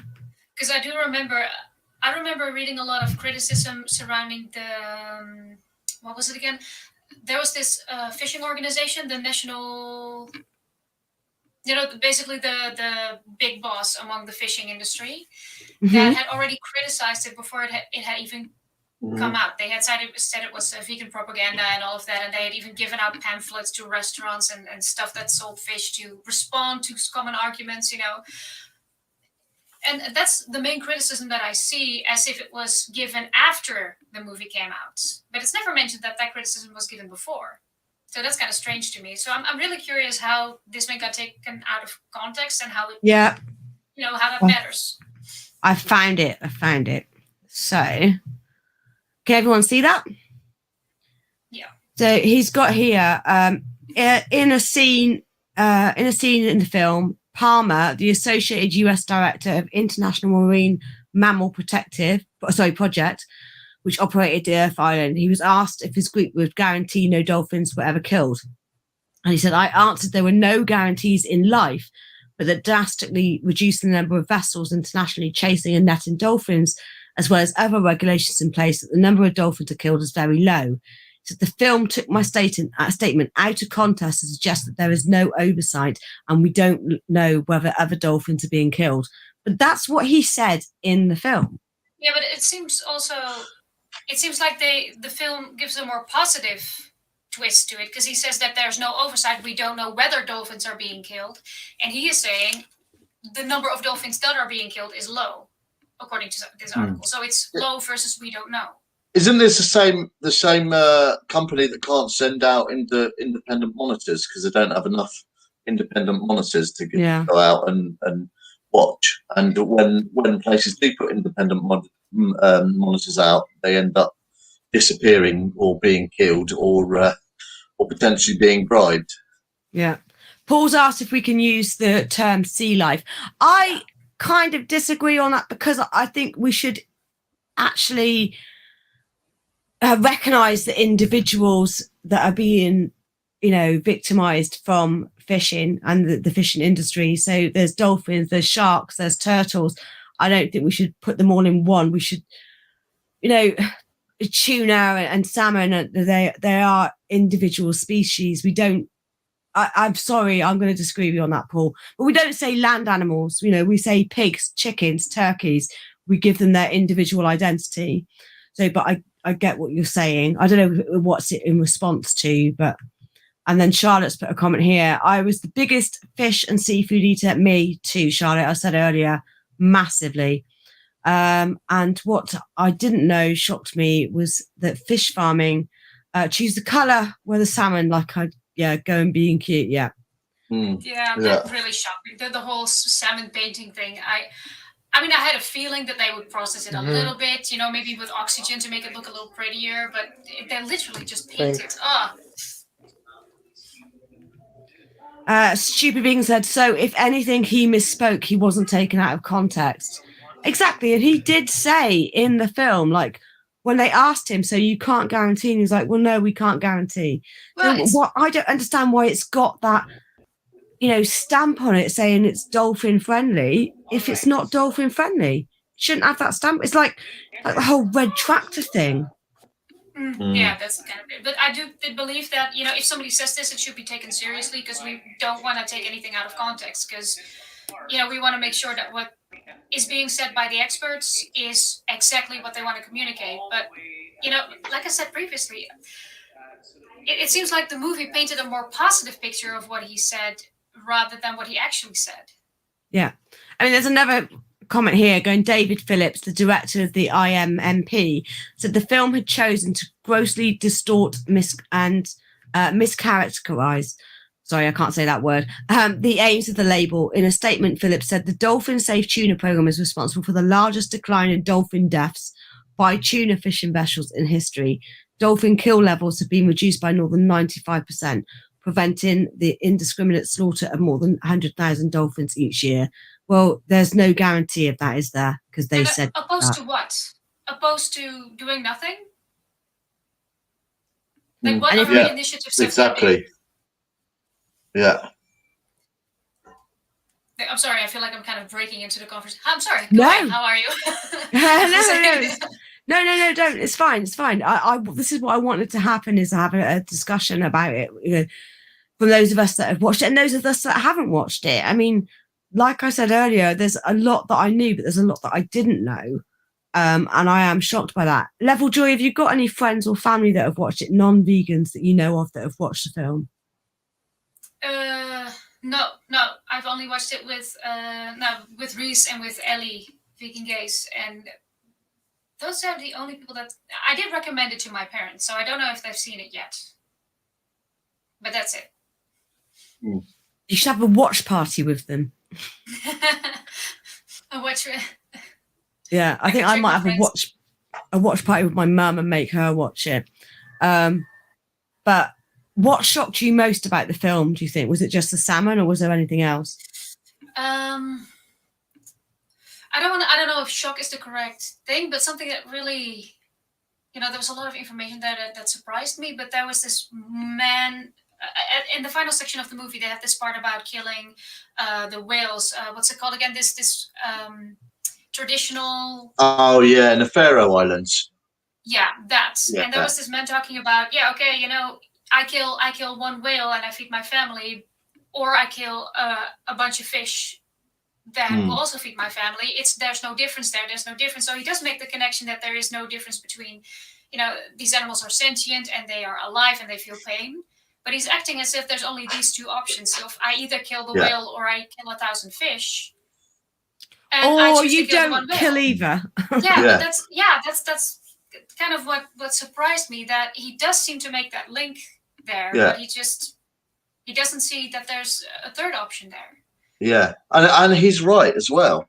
He's actually right. You're killing one individual and I remember all of this a long time ago, back when I wasn't vegan, and people being outraged about what was happening on the Faroe Islands, and then I was defending the people on the Faroe Islands. Now, obviously, I don't defend either side because we should all be vegan, but they're right, and it's like one of those things, isn't it? It's like we'll pick on fur or something like that as opposed to leather and stuff because people don't like fur, and people don't like the whales being killed on the Faroe Islands. Actually, there is no difference between by what they're doing, or killing or killing chickens. And I think that's a comparison they made, wasn't it? Was it? I can't remember how many, but it was like 1,000 chickens or something, wasn't it? Yeah, Just exactly. going back to Paul's comment earlier, he meant when we were talking about seafood. I get it, Paul. Right, yeah, I agree. Yeah. And then reducitarian arguments. Yeah, stupid vegan, definitely. Stupid vegan. You should come on the stream. I want to meet you. She should. She's really intelligent. Yeah. She's super intelligent. She's not stupid like an oxymoron. She's just not stupid at all. I hate calling her that as well. She has to change her name because I don't like calling her that. And Charlotte said, those whales, the noises coming from them, I had tears in my eyes. The whole thing was horrendous. But that utterly broke my heart. The whole film. Yeah. And this is the thing, like you were saying earlier about fur and leather. Like, these protests we have outside fur shops, I get it. I understand it. But we've got a chain in the UK called Edinburgh Wool, right? And why aren't we protesting outside Edinburgh Wool? You know, the wool industry is absolutely horrendous as well. Yeah, I mean, that can just think. Pardon? It is. I agree. I do think there's a place for. I think there's a place for single issue campaigning. I think it does have a place, and the reason with single issue campaigning is we can work with non-vegans, and then there's more likelihood that they're going to make the connection and become vegan. But it is completely and utterly mental. I think any vegan that is anti-fur does realise the complete hypocrisy about it. But it's just the fact that it's less socially acceptable than wool or cow skin. Yeah. Okay, so she hasn't watched it, Kayla. She hasn't watched it yet. I'm glad you told me your name. I'm going to write it down so I don't forget. So she hasn't watched it yet, so that's why she's not coming on. So maybe another time. She said maybe she meant because the arguments made for eating cows over chickens, the whale versus 1,000 chickens thing. I so agree with it. People will say, "Oh no, I don't eat chickens and I don't eat this or that," but I do eat a cow because I can feed my family with a single cow for a week or something like that. You know, there's a third option there. Yeah. Don't eat either of them. Definitely, 100%. Sorry, go on, Gawain.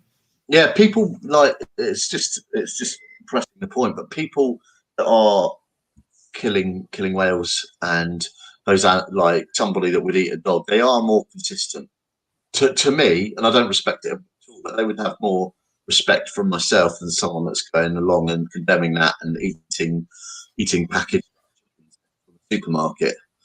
You know, they don't get respect from me, but they get more respect from me than those people because they're there and they're real and they're more consistent about it. Definitely.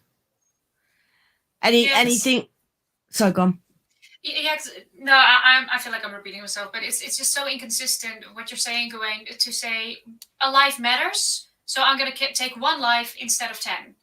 You know, it's just super inconsistent.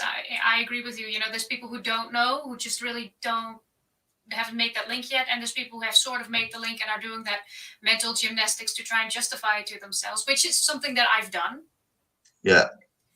So because you're a fairly new vegan, aren't you? Yeah, since last year, since the 1st of June 2020.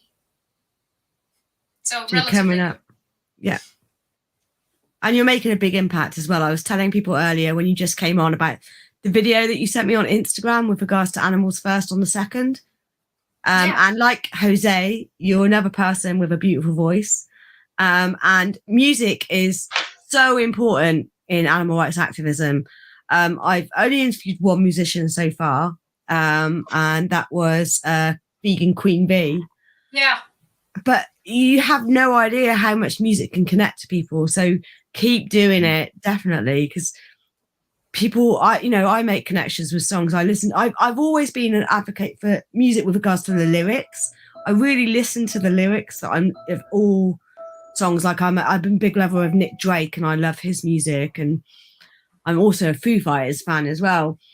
But you know, lyrics mean so much, and if you can get those words out and it connects with someone, then definitely keep doing it, both of you. It means a lot to me because I sent it to Vegan Pixie Warrior before I uploaded it because I wanted someone to give me some feedback on the video itself, because I haven't been doing activism for a very long time. I'm trying to get more involved in that, and I wanted to make sure that I didn't, that I at least somewhat accurately represented it, and you know, didn't completely miss the point by any means. So that's, you know, your feedback meant a lot to me, by the way. Thanks for that. I've meant a lot to me that you sent it to me for my opinion, because yeah, well, I think you know a lot about the subject, and you know, it's thanks to you that I knew about it to begin with. So I figured, you know, you have that experience, you would know what gets the message across. Yeah, and it did. It made me cry, and I think I ended up sending you a voice message because I was like, I couldn't type, so I had to just send it, and I was almost speechless in my voice message. I remember going, "Oh my god, what can I say?" It was stunning. Did you put it on TikTok, or you put it on your YouTube channel as well? Yeah, on both. I put it on TikTok and YouTube. I'm gonna share that, and then also just gonna. 40-Year-Old Vegan has done a video as well. If you haven't subscribed to 40-Year-Old Vegan, subscribe to him. And if you haven't subscribed to Level Joy, I think I've put everyone's channels. And what I will do is everyone that's been on the stream, I will link their channels in my description, because Trash Carcass was on earlier and her channel's great. She's got a really good focus at the moment on interviewing vegans from around the world to find out what it's like for them. But let me just get Level Joy's video. That podcast is awesome, or that interview-based thing with vegans around the world. That's really interesting to hear. Yep, it's really good. I really, really enjoyed it. That video that the 40-year-old vegan's talking about is really good. He phones up the employee at the fur shop, I think it was, if I remember rightly. But it was a really good conversation, and she committed to bringing it up and doing that. Whether she did it or not is another thing, but it was a really good conversation. It's definitely worth a watch, that video. I thought it was a brilliant bit of activism. Yeah, and subscribe to that. So I'll put the link in for that one as well. And what I'm going to do is I'm going to pop. What was that noise? Is that my computer playing in the background? No. I wanted to say something. I really enjoyed the talk and everything, but I'm going to join a class right now, and then on Zoom, and then I'll be back when I'm done with the class. If the stream is still on. Cool. If we're still on, I have got work in the morning, so we'll see if we're still on. But thank you so much for coming on, and thanks for sharing your song as well. It was beautiful, and everyone, subscribe to Jose's channel. The link's in the chat group. I will put it in the description as well, so you can check it out. It was great to meet you as well. Yeah. Great talking to you, Jose. Same. Yeah, thank you. We'll talk later. Nice one, mate. Great talking to you. Bye. Okay, take care. Bye. So, has anyone else got any points they want to talk about with regards to Seaspiracy? Yeah, the 40-year-old vegan should come on and talk about it. He's out and about at the moment, so he can't. Is that what he said? I do. Yeah, he said that earlier on. I really want him to come on and talk about it. I feel like I should have watched it again before today, but I just want to get it out there. And I've got a couple of non-vegans on Facebook that have said they've watched it and it was heartbreaking. They haven't said whether they're giving up sea life yet. Sorry, not seafood, sea life, Paul. Yeah.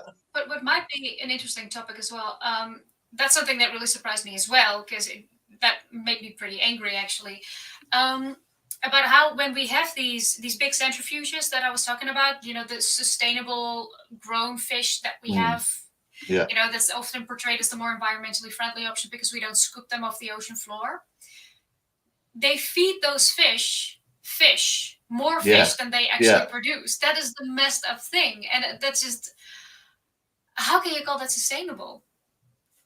It's not because they're bringing them in with super trawlers and stuff, storing the ocean bed and then feeding it to these shit dying fish. They're dying, like Charlotte was saying earlier, like B&Q paint feeding them loads of antibiotics, and the amount of waste coming off of those fish farms is immense. And then that's causing massive oceans with the natural sort of sea ecosystems as well. Well, that was the point of them showing it, wasn't it? It's not sustainable. There's no such thing as sustainable fishing. And more misleading advertising. Spot on. I'm just grabbing a drink. I'll be 2 secs. Yeah. No, it's just it's so misleading. I tried to look into way before I went vegan. I tried to look into labels like, oh, what is the good option? What does it mean when something is free range or grass fed or has a certain label on it, like Red Tractor. We have something similar in the Netherlands. We have the Green V, which is not vegan or vegetarian, but it's supposed to be more environmentally friendly or less cruelty, and there's also, it's really messed up to me, but we have a 3-star system called Better Life. I don't know if you have something like that in the UK, but it's basically, you can get products with 1, 2, or 3 stars on it. And I'm thinking, why are we summarizing the well-being of an animal in 3 stars? That is just really messed up to me now that I'm looking back on it. But back then, I would see that as the good option.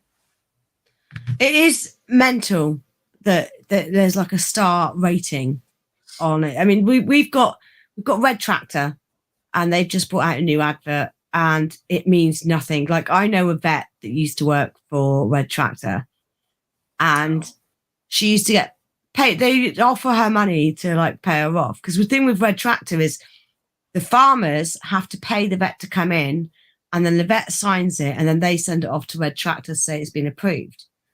And you kind of, she was saying how you're in a sticky situation. She's actually on a BBC program over here, like a farmers program, talking about it. And if you don't sign off that pig farm as being Red Tractor, that, because you're a private vet, that farmer's not going to bring you in again. So you're going to lose work. So they kind of hold you to it, really. And then your name gets about, and you're not the person to call on and things like that, which is just ridiculous. That obviously, because vets are meant to be, caring for animals, and they're going in and signing off this abhorrent use of. But I was watching, Earthling Ed did a video recently, didn't he? I think it came out in the last 24 hours about grass-fed. And the actual truth about grass-fed is it was the whole crop deaths thing. And it was going over that again, which was really interesting to watch. But I just didn't realize everything, like the whole ecosystem of the sea as well. That was really interesting, like how we need the whales and the sharks and the big fish eating the smaller fish. And if their food supply runs out, then they're going to eat all of their, and the way it passes down through that food chain. Most of our ecosystem, because we give rainforests a lot of credit for oxygen and providing all of that, but most of our oxygen comes from the ocean. Most of plant life is on the ocean. So that is just, people think the ocean is just one big tub of water, and it's nice and pretty and all that, but it's so important that we start seeing the value of that again, because the people who do, they're extremely passionate about it often. They're really either ecologists or environmentalists. And, we would not survive if our oceans are not doing well. Rachel's going to go. She said, must fly at work, Level Joy. Good listening to you. Watching it tonight at 10:30. Global Safe Watch Party. I don't want to watch it, but got to be done. Thanks, everyone. Thanks, Rachel. And I'll speak to you soon. Let me know how you get on. So if anyone hasn't watched it, there's a global watch party with the Save Movement. I'm sure you can probably find it on their Facebook page or on their website, where you can watch Seaspiracy if you haven't. And then Stupid Vegan. I was looming to the flexitarian movement because I thought they could get on board with ending subsidies. Some flexitarian groups were recommending Red Tractor labels as one component. I know it's mental. It's absolutely mental. I think 40-year-old vegan's going. So have a great evening to you. And Nikki's come on. Hello, Nikki. Love Nikki. But yeah, for me, I just think that all vegans should watch it. Take notes. I'm going to watch it again. I I did this with Land of Hope and Glory. I watched it and then I watched it again and I took notes and I paused it and wrote stuff down so that I had things to go back to. But like I said, I'm sure that on the Seaspiracy website, there's probably a link of facts that you can go through and study them and you know, fix them into your brain as much as you can. I wonder if Miley Cyrus has watched it.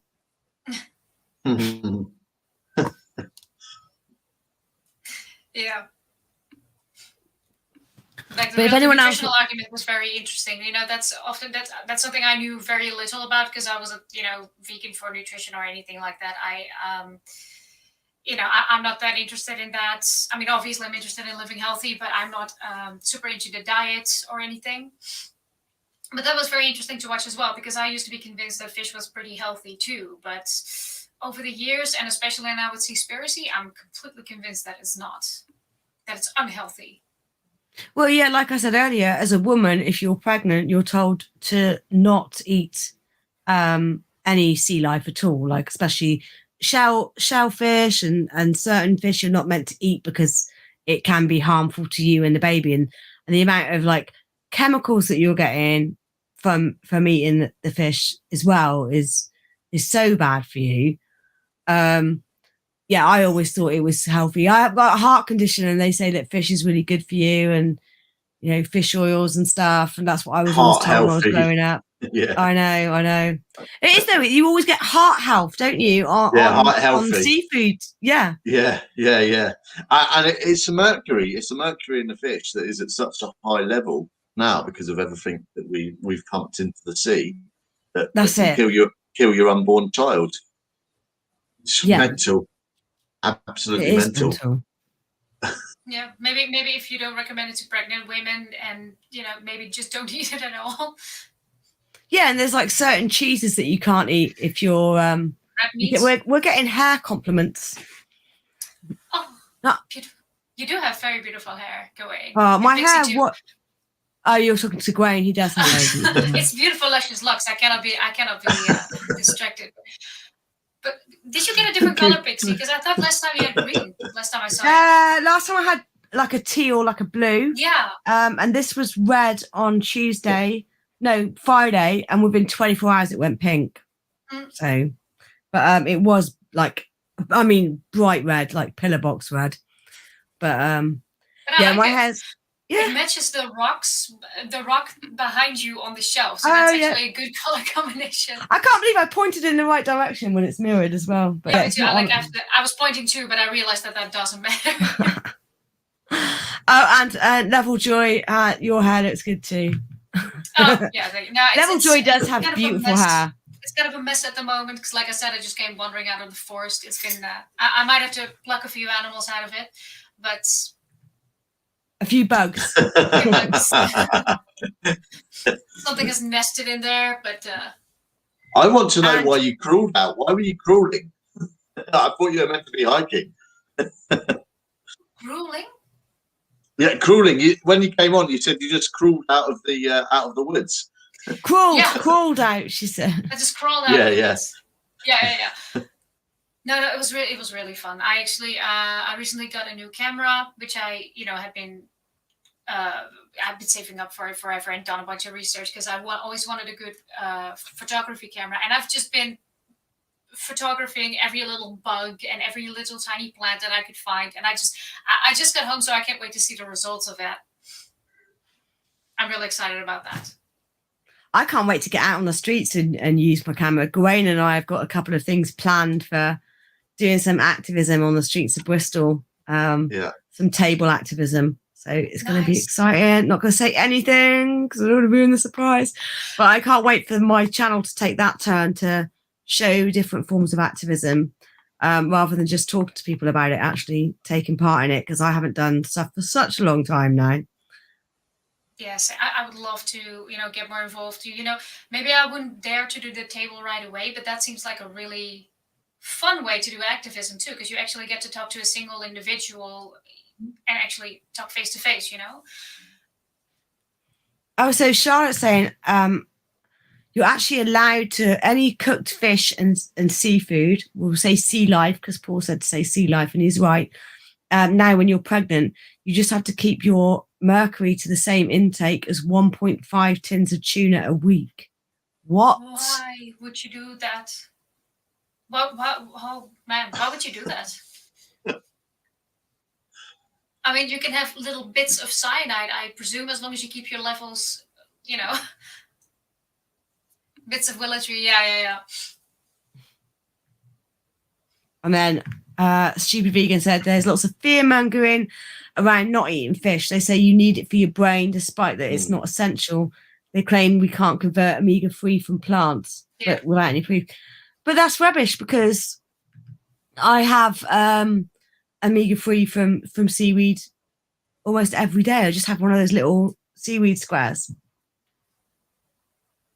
And then I've got kelp tablets as well. Maybe I should look into that, because I've just, I've taken the easy way out. Basically, I've just taken the supplement of the Vegan Society, that jar with a bunch of Veg stuff one. in it. Yeah, Veg 1. Yeah. Yeah. I don't know if that has the omega-3 in it. Or No, it doesn't. It's got... Seeds? Yeah, chia seeds, obviously hemp seeds, walnuts, stuff like that. I mean, there's some leafy foods, but the algae is where the fish are getting their omegas from, is the algae, and that's the algae oil's really good if you get algae capsules or something like that. If you're worried, I mean, it's literally five walnuts is enough. 5 walnuts or a tablespoon of chia seeds or a couple of tablespoons of hemp seeds a day, and then you're getting enough. But if you're worried about it, like, it's so easy to just add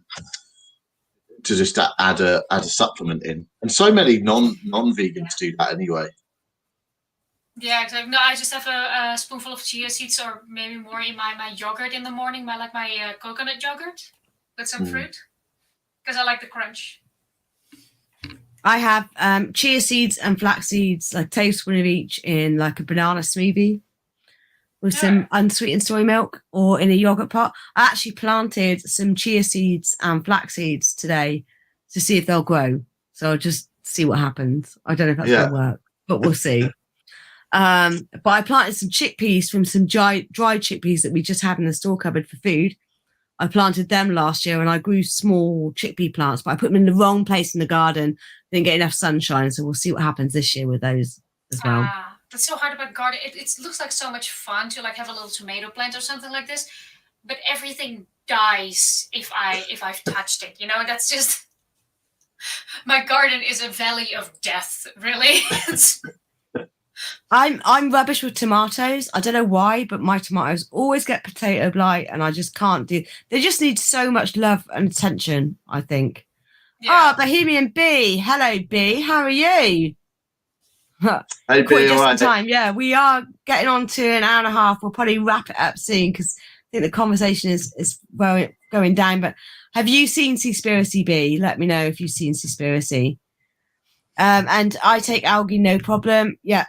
I've got some kelp tablets, and I've got the algae sheets as well. Everyone's showing the love for B. Kelp's really good for the iodine, isn't it? It's like, in fact, you can overdo it if you have even a tiny bit of kelp, then you're overdosing on iodine. It messes up your thyroid. So if you've got like an underactive thyroid as well, you should have kelp. And if you've got an overactive thyroid, then you shouldn't have it, because you have too much iodine. Yeah, that's what helps you. That's what I reckon. That's why I'm so big around the middle, because my thyroid is too underactive. So I've seen Seaspiracy and was infused. It's definitely spurred me on, B. Definitely. I just can't wait to get out there now and get more. What's this? The funny thing is, Vegan Pixie Warrior, you're not allowed to take kelp during pregnancy. Why? It's a plant. Probably because the amount of iodine. In there. There's a lot of iodine in kelp. You can really easily overdose on iodine in kelp, which is hilarious, because that's one of the things used against vegans, saying that we can't get iodine. Yeah, because it's put into cow's breast milk, isn't it? It's added to it. Yeah. Yeah, just like 12 and stuff like that. Yeah. I'd like to reach out to what's her name, Miley Cyrus, and see if she's watched it and what she feels about it though. Yeah, I'm curious, about the reaction in that regard. Because I hear a lot of people, they are pescatarian, and they will use these exact arguments. So I'm actually really curious about a pescatarian's perspective on this, or someone who's more knowledgeable about it. Mm. Yeah, me too. It would be good to, and I was hoping that some people in the chat might have, a non-vegan or a pescatarian that's watched it. And I said at the start, I always said I could go pescatarian, but I couldn't go vegan or vegetarian because I loved the taste. That was the same excuse you hear all the time. I loved the taste. Like I spent 3 months traveling around Spain, and I lived off of calamari when I was there. Mm-hmm. It's all I ate.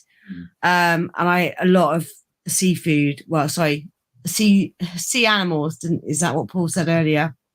But sea life. I ate a lot of sea life. So it was my main big diet, and tuna and sushi. Like, in fact, when we went plant-based, I should say, originally, my husband and I have got a dream of going to Japan, and we always said if we go to Japan, we'll break our plant-based diet and we'll have some sushi while we're in Japan. And it's so funny how quickly into being vegan, we were like, there's no way that we could do that. There's just it's not going to happen. Not going to happen. No, same.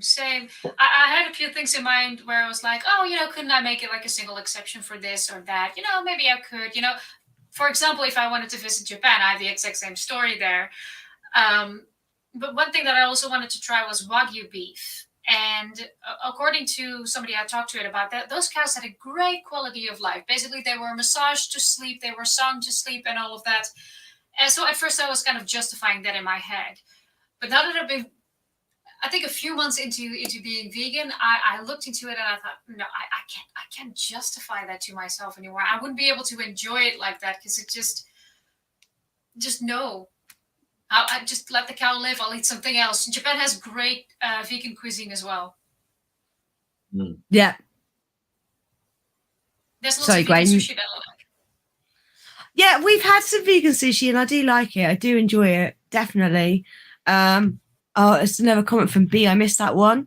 So I was fuming at the lies society tells with regards to the dolphin-friendly crap, just like the red tractor. Yeah, we went over that earlier, definitely. And the fact that the guy said he was misquoted.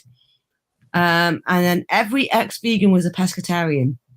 I wasn't actually a pescatarian. I was at, I don't know if you've heard the story before, Super Vegan, but I was at a barbecue festival in my local city a month before I went vegan, eating ribs and lots of other body parts. And then a month later, I went, nah, done. And I was really looking forward to that weekend. It was mental, absolutely mental. Yeah, but I felt the exact. Because if you make the switch that quickly, it's very easy to forget how your state of mind was before that. Yeah. And how that's, perpetuated by the world that we live in right now, because it's considered normal. It is so ingrained into our lives that eating animals is okay. That is just, I think it's important to respond with empathy in that regard and, not beat yourself up too much about it. You can feel bad about it, of course, but it's not like, did you really have a choice if you didn't know? Exactly. Yeah. I mean, I did, we did a workshop in Bristol with Alex Bez, and he made a big point of putting a photo up. I don't know if you remember this, Gawain. We put a photo up of a little girl eating, I think she was eating ribs, actually, wasn't she? She was only about 5 or 6. Do you remember that? And he said, would you say she was a bad person? I was like, well, no, because she's a child and she doesn't know. So now she fast forward 20 odd years and she's still eating animal body parts. Would you say she was a bad person now? It's like, I think if you don't know that what you're doing, then you're not a bad person. I think as soon as you know, like I've got family that have watched Land of Hope and Glory, and their excuse for not going vegan at the end of it was like, well, the newspapers they had in the video, they were foreign and they were speaking foreign languages. It's like, well, yeah, because people we have working in the slaughterhouses aren't from the UK. A lot of them are expats, you know, that have come over here to find work. Yeah, I think Stupid Vegan was referring to the fact that all the ex-vegans seem to start eating the animals from the sea first, and eggs. That's where they start having wet dreams and stuff, isn't it? But I don't think that's what she was referring to. Do you know about the wet dream thing, Level Joy? Have you heard about that? The wet dream thing. So there's a guy who was a big vegan. What was his name again, Gawain? Dim Thief. Sorry, Tim. Yeah, Tim Sheaf. And he was like full on exercise. He did some TV program that was hardcore over here. It was like high. What's it called? I'm trying to think. My brain's not working. He won, didn't he? Ninja Warrior, and then he went back and did the Ultimate Ninja Warrior. I don't know if he won that one or not. Of all the Ninja Warrior winners, all competed against each other as well, didn't they? And he's a big advocate, but then he decided to do a water fast, and he drank his own piss for like a month. He water fasted for like a month, and he drank his own piss and other people's urine. Did he drink other people's as well? I didn't know he did that. Yeah. Oh my god! And he felt he felt incredibly ill afterwards, and then he had some salmon and some eggs, and he said he had a wet dream and he ejaculated for the first time in ages because he had salmon. So, and it's like it's got nothing to do with it. The fact that you water fasted for a month, and now he looks awful. He's overweight. He just looks horrendous. But he's a flat earther as well. So he's not the greatest one to go by. Okay. I have no idea. I have to look into that. But that It's a couple of years ago, I think. Okay, but did he call himself vegan? Well, he called himself. Vegan, he called himself the Prince of Vegans, didn't he? I think he did. Yeah. I see. Yeah, I mean, I suppose that if consensually so, drinking urine would be. I guess. I don't know. What is the current consensus on that? Oh, but I just wanted to quickly respond to something you said, Pixie, about hating someone or hating a child or hating. Yeah, sorry, I digress. You can say someone is. People can do bad things all the time. They can do. I don't have to say that someone is a bad person and still acknowledge that they do bad things. I would consider myself not a bad person, but I do bad things all the time. Mm-hmm. Sometimes unknowingly, sometimes knowingly, sometimes it's kind of in the middle.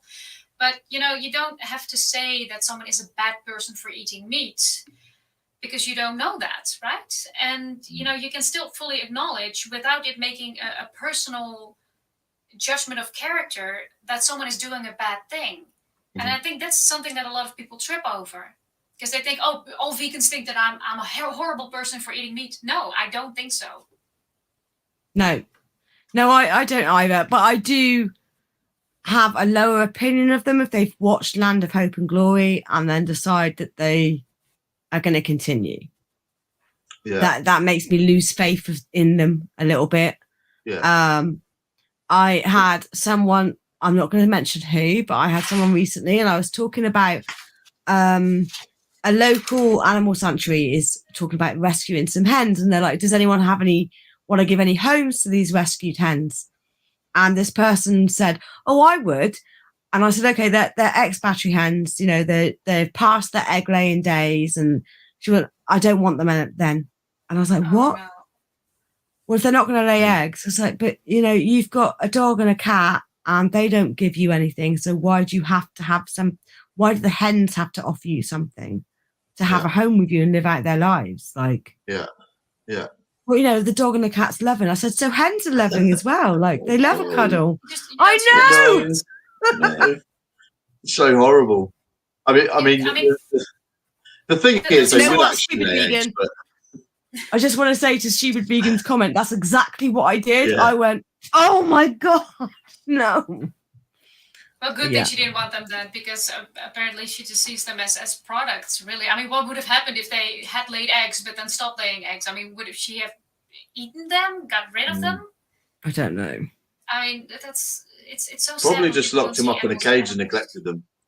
That's what happens a lot, isn't it? People they got eggs, and then they stop laying eggs, and then they feel like they're a real sort of burden. So they sort of like lock them in this tiny little hutch, and you go out and feed them once a day, and then there's poor chickens there, sort of locked in a hutch, not being able to do anything. I've seen that a lot, anyway.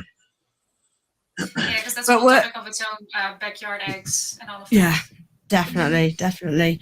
But we'll wrap it up because we're coming up to 2 hours. So do you have any closing comments, Leveljoy, with regards to Seaspiracy? Watch it. It's very, very informative. Even if you're already vegan, even if you already don't eat fish, I learned a lot from it. Even if you are an environmentalist, it's interesting if you're an ecologist. Or what do you call it? Ecological centrist. I forgot the term. But also, if you're a humanist, if you care about people, then it's definitely also a recommendation. And yourself, Gawain? I'd agree with Joy there, really. I think it's important to watch it. I actually took a couple of breaks when I was watching it. I went and made a cup of tea a couple of times because I was finding it difficult to watch. But there's not loads of gory slaughter in there. There is like some really harsh stuff, especially at the beginning and right at the end. But there is, like Joy was saying, a lot of really useful information, and it lays it out in a really logical format. So it's a really good watch.